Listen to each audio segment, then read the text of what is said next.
The Marching Roundtable is proud to be an official media partner of Drum Corps International. Thanks for coming to the Marching Roundtable YouTube channel, sharing great information to help you succeed in all the marching arts. While you're here, we hope you'll subscribe.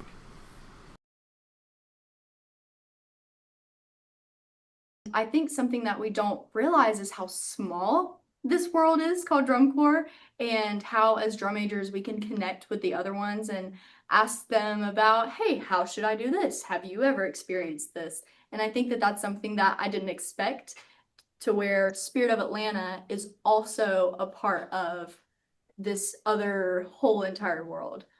So, yeah. It's all a very big support system, I believe. Yes. Because we all have the shared experiences and knowledge. Drum corps builds resiliency.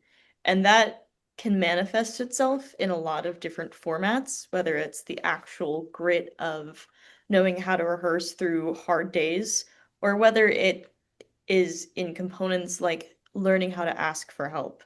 Something I think I've learned how to do on this team specifically, and again, this is my third year, is how to ask for help when you need it the most. Hey everybody, it's Tim Hinton, the Beast of the Marching Arts, and I am the host of the Marching Roundtable podcast. We're talking about Spirit of Atlanta today. I'm from Atlanta. I grew up in Atlanta. I saw Spirit of Atlanta for the very first time. It's the first drum corps I ever saw way back in the day. It still has a very special place in my heart. So we have the Spirit of Atlanta drum majors here with us, and let's go around and everybody introduce yourself, starting here with Peyton. Hi guys. Oh, this is the right hand that will be in the frame. Hi, my name is Peyton Brillhart. This is my third season as a drum major with Spirit of Atlanta. Awesome. Hello, my name is Alex Nonthe, and this is my first year as a drum major. Hey, my name is Makenna Payne, and this is my first year being a drum major at Spirit. My name is Dowis, and this is also my first year being a drum major. And hi, my name is Emma Shiffer, and this is also my first year being a drum major here at Spirit. Okay, very cool. So now, were any of you in the corps previously, like as a regular performer, or are you all new to the corps this year? Except for Peyton, obviously. You're all new. Okay. Oh, let's go around. I just want to know what you do. Are you all instrumentalists? Yes. Yes. Okay, so let's go around. I'm just interested for me in what you might play. So Peyton, let's start with you. So I'm actually a string player and a percussionist as well. So in high school, I played upright bass in the concert setting, as well as timpani in my concert band setting. And then I was a bass drum player and a cymbal player when I would do marching band. That is very cool. All right, Alex, how about you? I am a trumpet player. I marched 2 years of trumpet, then switched to the role of drum major. Okay, great. So were you in Spirit for those 2 years? That was in my high school. In your high school? Oh, awesome. Okay, I think I already asked you guys. So I'm backing up. Makenna, what about you? Yeah, so I play trumpet, and I'm currently a music ed and trumpet performance major. So trumpet is like the thing beside waving my hands. Oh, very cool. Where are you in school? Florida State. Oh, wonderful. All right. Go Seminoles, right? Very good. Hey, Chris, how about you? Next year, I'm actually going to college for music ed, and my primary instrument is saxophone. Oh, wonderful. Very good. And Emma? My primary is clarinet, so I marched 2 years of high school with clarinet, and then I switched over to drum major, and then I'll be marching clarinet with Pride of the Southland at University of Tennessee this fall. Did you know that I'm a Tennessee alum? You didn't know that. Gosh, that's awesome. I way back in the day, yeah, I was in the Pride of the Southland band for 4 years. I loved going to University of Tennessee. You are going to have the best time. That's awesome. So if you have everybody was super friendly. I loved being there all 4 years I was there. So we all have a lot in common here. This is very cool. So Peyton, I'll just start with you since you're closest to the camera. Tell me about the show. How's it? First off, how do you think it's going? How do you feel like it's going? We're having a rockin' good time, if you know what I mean. So we are about 10 days into tour. We've had 4 scored shows so far, and currently we are going into Texas tour. We have a Broken Arrow show tomorrow, and then Denton will be Wednesday, I believe. Wednesday or Thursday. So it's shaping up for a really good time. So far, morale on the road has been really great. We put a lot of great work in for the show, and it's been really interesting to see how it's progressed.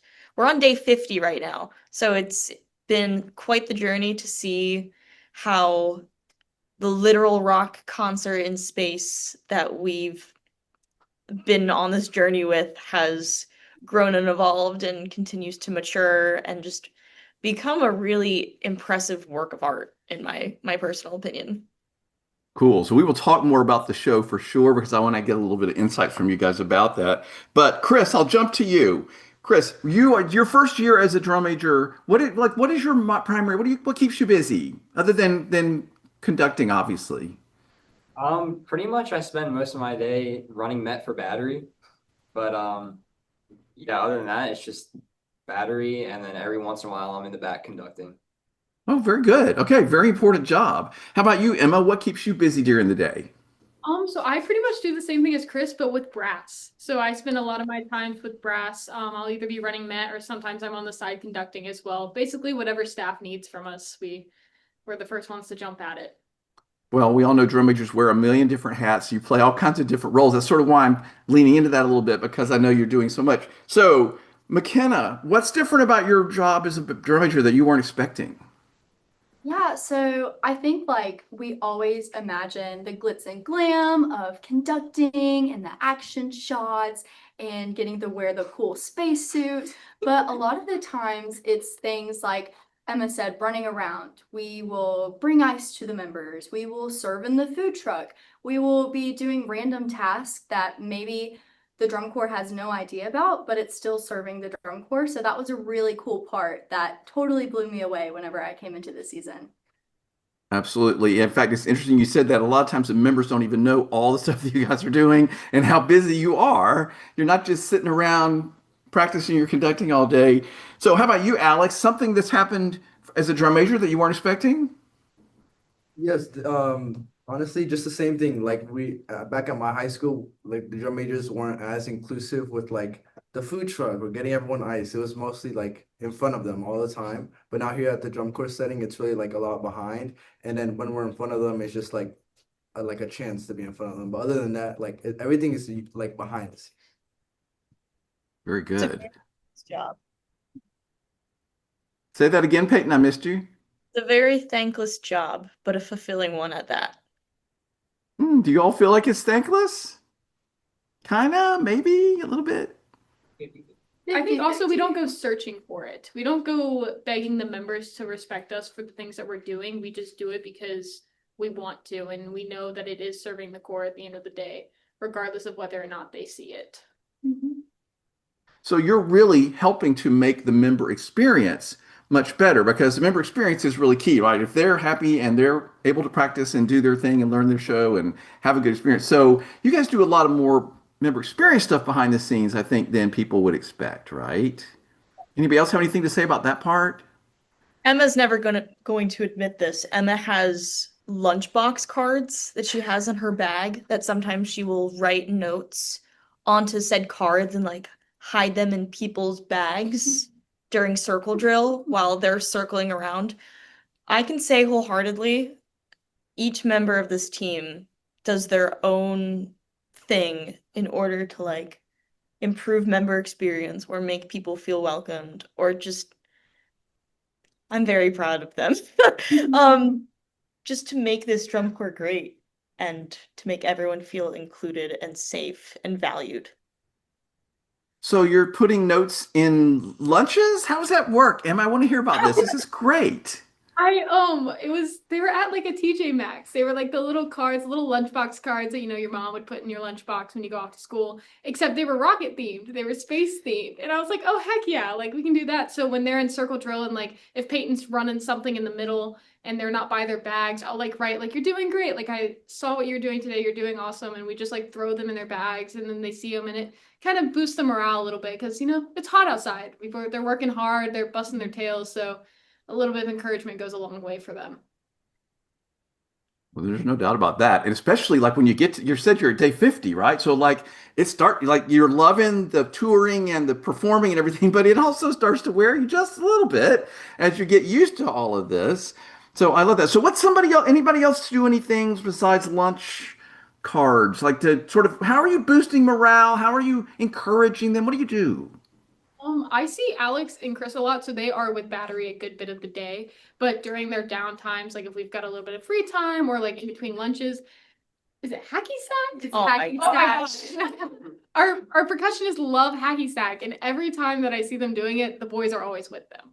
And the boys are always like participating in the shenanigans. You know, they're percussionists, they're messing around, but it really is fulfilling to just watch them hang out together. So that's just one of the many things I've seen the boys do specifically. Makenna's really great at shouting people out. She's definitely the biggest cheerleader in this drum corps, and everyone follows it fervently because she's just so good at it. So how do you do that, McKenna? How do you shout it out? Tell me. Yeah, I think like one of my favorite things is like if I see somebody really hustling back to their dot after a water break, I'm like, yes, go whoever trumpet player it might be. Or if their release sounded just incredible, I'll be like, great job, mellophones. That run sounded fantastic. Just something to make them know that even whenever staff is drilling into them and giving them so much critique, the drum majors can be that opportunity to say, hey, y'all are doing a great job. Yeah, and educationally, that's super sound. Like this is people respond so much better to encouragement and praise than they do to telling them what they did wrong. So that is just good stuff, everybody. I love it. So tell me about the show, Peyton. It's Rocket. Tell me about this.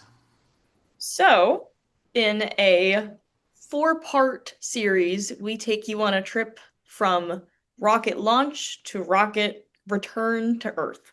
So it starts off where the audience and the members are buckled in as we take a rocket literally into space, but it's almost about the dichotomy of how a rock concert, as well as how the process of taking a trip to space, are very similar.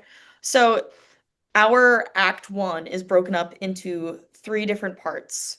The gearing up, the actual concert, rock concert with a super kick-ass battery feature, and our 3rd part within that is us actually launching the rocket. And then we are able to experience the feel of zero gravity across the field in a very dreamy ballad.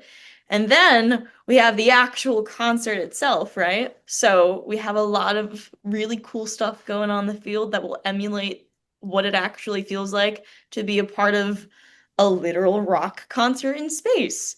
And then, of course, we have to come back home and we have to mourn and embrace the feelings that come with going on such an intricate trip and what happens when we return. What's interesting to me about it is that it almost feels very similar to how a drum corps season goes, where the first couple weeks you are so super excited learning and knowing what's going into all the hard work that you're doing, and you're so anxious to get on the road and to get on tour. And then you finally get onto tour and you experience those first couple of weeks and shows and scores and how you feel on top of the world. And then it's an actual concert as you get into the really exciting and big parts of tour. Like we're about to hit San Antonio, we will have Atlanta after that, and of course Allentown. And that's the actual rock concert. And then, of course, by the end of the season, we all miss our dogs and our moms. And I don't think any of us have wives like the Elton John. We use Rocket Man in our show. So the Yeah. like, I miss my wife. I don't think any of us miss our wives, but I miss my mom a lot. And it's the experience of coming home and being changed by that and being changed by that experience and being grateful for it. I think it's a show of excitement, but also a show of learning about yourself and being grateful for the experiences that you get. Yeah, that's good. And of course, you will have some of that missing drum corps when you get home too. So there's just prepare yourselves, everybody. I'm sure you already know this, but like there isn't you have to adapt again to the real world when you come off a tour. So just prepare yourselves for that. So Emma, what's your favorite part of the show? Like to either to work on or to conduct or to anything? I am a ballad girl at heart. I love slow movements. So Kishibashi, which is our first ballad that we do in the show, is definitely a favorite of mine. I think it's really gorgeous. I think the part of the show that it's in and what it represents is a really just gorgeous attribute to like the show as a whole. That and then also our Rocket Man ballad. So right before we get into like the excitement of getting to come back home, and just gives you a moment to just breathe and to be like, holy cow, like I'm doing the thing. This is like this gorgeous piece. I've got this wonderful horn line that I've gotten to know and love standing in front of me, playing their hearts out. Like it's just a really cool chunk of our show. So that one's definitely my favorite to work on and to conduct and to just be a part of. Cool. Anybody else have ballad as their favorite? No, that's fine. I was going to ask another question, but I won't do it. So that's very cool. Okay. So then, Chris, I'm going to randomly go to you. What's your favorite part? I have to say our percussion feature at the beginning of the show. First, because I spent so much time with percussion, it's really nice to see how far they've come, especially with that scene in particular. But just the energy it brings, all the percussionists bring so much energy and it projects all the way to the box. So I think it's like super fun to watch. And I think the crowd's going to love it also. Yeah, well, I have to admit, I've only seen the show on video. Of course, I haven't been able to see it live yet, but like you can tell the crowd is into it and the reaction is really exciting to see just even on a video, which is very cool. So I'm just going to keep going then. All right, Alex, favorite part? Yeah, I definitely have to say our act three. It's when we're in space and we're gonna start going into the rock concert. We start with two features from the battery with the quads and the basses, and after that we get introduced to cabos with the snares and trombones with the low brass. And once their feature is done, the low brass feature is done, we get a nice high brass feature before we get into like the actual rock concert, which I think is like definitely the most hype part of the show. So, and the ending is really amazing. Agreed. Okay, McKenna, you get your chance. So my favorite part of the show has to be the last part of our show, like the closer. This happens to be a part where like I'm in communication of tempo with the battery. And so it's a lot of focus, a lot of high energy because we're getting through and pushing to the end of the show. And I will never forget the first time that we performed it and the brass plays their last chord and there's like this line underneath in the low brass and the crowd just loved it. And I will never forget that. So definitely the closer. It's a little bit different in front of a crowd than it is on the practice field, right? So all of a sudden there's all this noise behind you. That's very cool. So Peyton, I guess you get your chance to say this too. Do you have a favorite part? Honestly, I don't think I could choose. I think they've all given incredible answers, and this is my age out. I'm just very thankful with the entirety of the show. So it's like my favorite kid. I don't have kids. I don't know why I said that. I love I every understand the concept. yes. You know, it makes perfect sense. So, anybody willing to admit or share like something you've learned about yourself already? Because you still got a lot of season to go, and I hope you soak it all up, enjoy every minute of it. Have you learned anything about yourself that you're like, oh wow, I didn't know I could do that, or wow, I didn't know that was going to be a thing? Like anybody want to admit, share anything like that?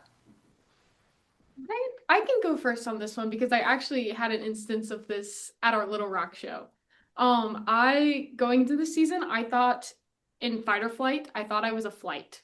I thought I was a panic. I thought I was a just run from the problem situation. But there has been multiple instances now, and the example I'll give is from last night from Little Rock. When you go up the hill to like get off the field, there's like a 45-degree hill to get off, and our podiums have safety railings because you know we follow protocol, except we pushed and it was too tall and it just went thunk right onto the top. And so the only thing we could possibly do is I had to put all my trust into Peyton and this one other staff person to hold it up, and I climbed up on the podium and broke it down like on the 45-degree hill. It was very impressive. And she was like on an angle. It was like in an instant, I was like, okay, I have no other options. We just got to get it done. But then like as soon as it was over, I was like, holy crap, I could have hurt myself. Like that was kind of stupid. But I think that's something I've learned about myself is I can do things in the moment and like I know how to do the hard things, and it definitely helps having a team that like I literally trusted Peyton with my life in that moment, like that I was not gonna fall. And I think it's really nice to have a team that makes me feel like I can do the hard things in the moment and I don't have to freak out, I don't have to panic because I know they've got my back. Mind you, we're all literally like running off of Yeah. post-show adrenaline while this is happening Like after too. the 11-minute run, all the screaming and the excitement, and then it's just like, holy crap, like we've got to get this somehow. So that's definitely something I've learned this season. That's awesome. Good for you. And by the way, I'm sure that you also knew that you could do it safely or you wouldn't have done it. So that was part of the equation going on in your head. And I love that because drum corps, that's one of the things drum corps teaches all of us is, wow, I can do a lot more. You become more fearless, right? And you're like, well, if I want to do this thing in my career, if I want to do this thing in my relationship, like you learn that you can do so much more. Makenna, you're shaking your head. Do you have a similar thought?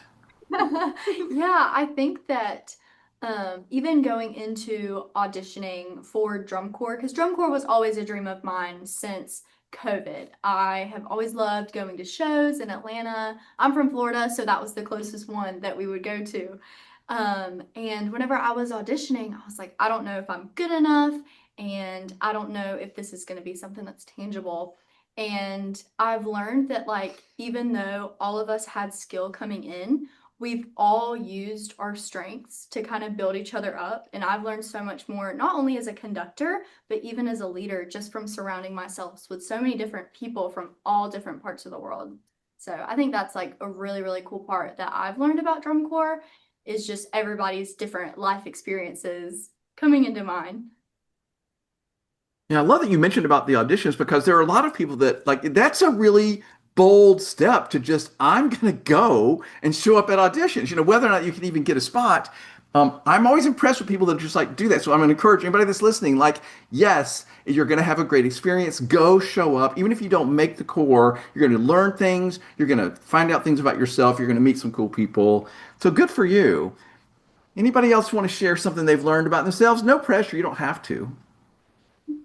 Right. I think I just obviously going into the audition and just the season, like I knew that I love this activity, but when I see like our members perform, it just like makes me like love it even more because I see like their passion, their energy, the smile on their faces, and that really brings up my passion for the activity. So I love it. I really like preaching about is how drum corps builds resiliency. And that can manifest itself in a lot of different formats, whether it's the actual grit of knowing how to rehearse through hard days, or whether it is in components like learning how to ask for help. Something I think I've learned how to do on this team specifically, and again, this is my third year, is how to ask for help when you need it the most. How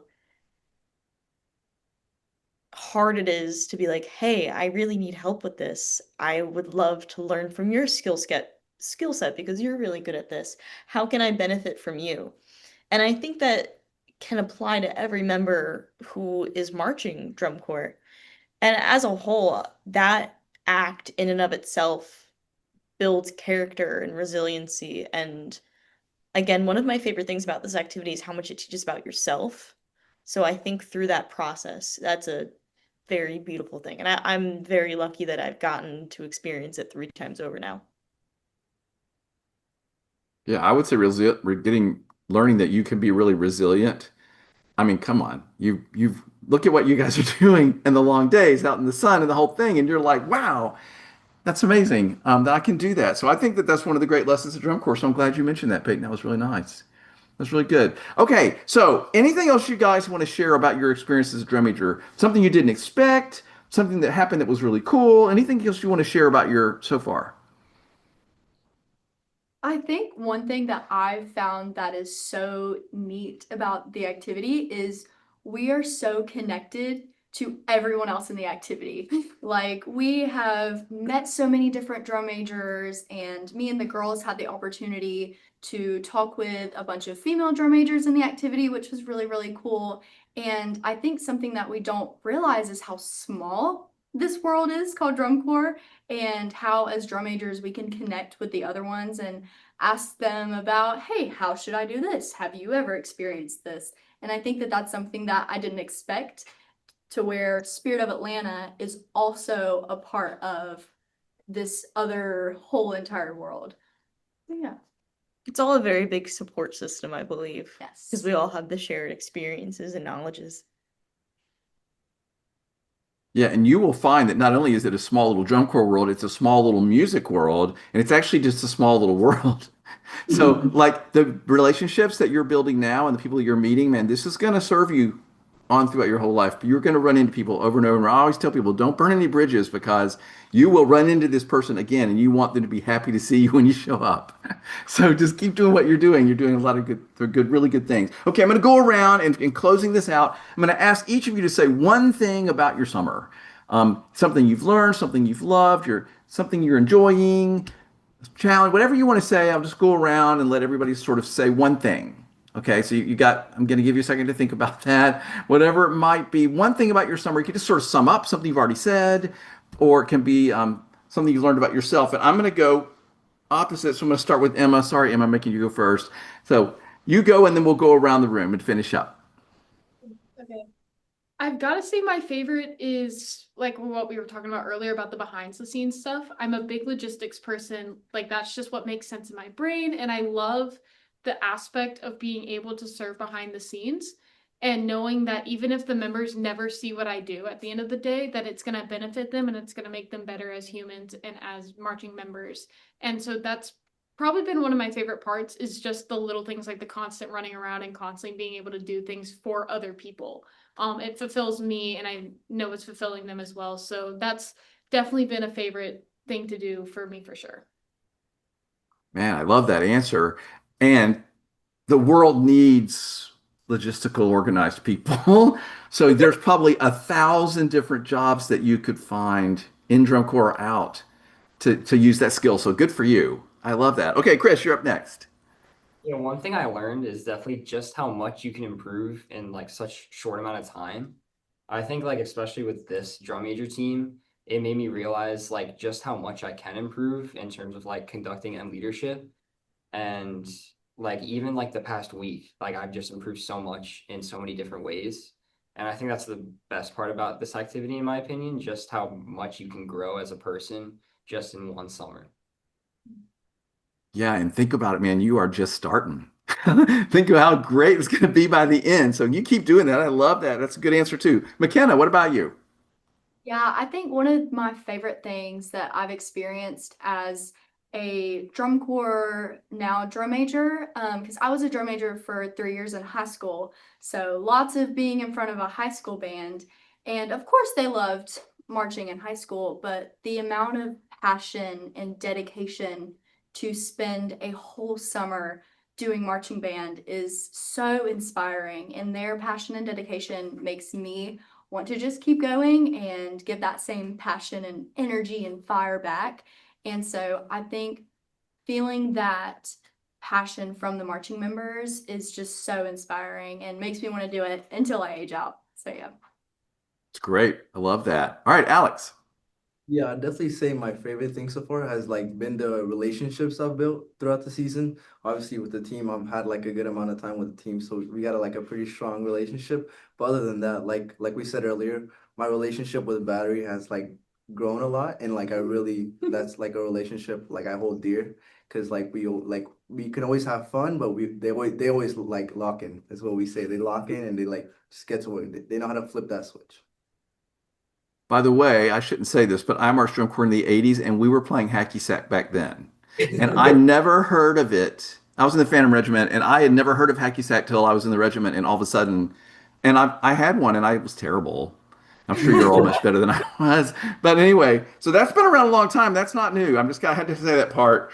Okay, Peyton, I guess you're going to get the last word. What would you say when wrapping up?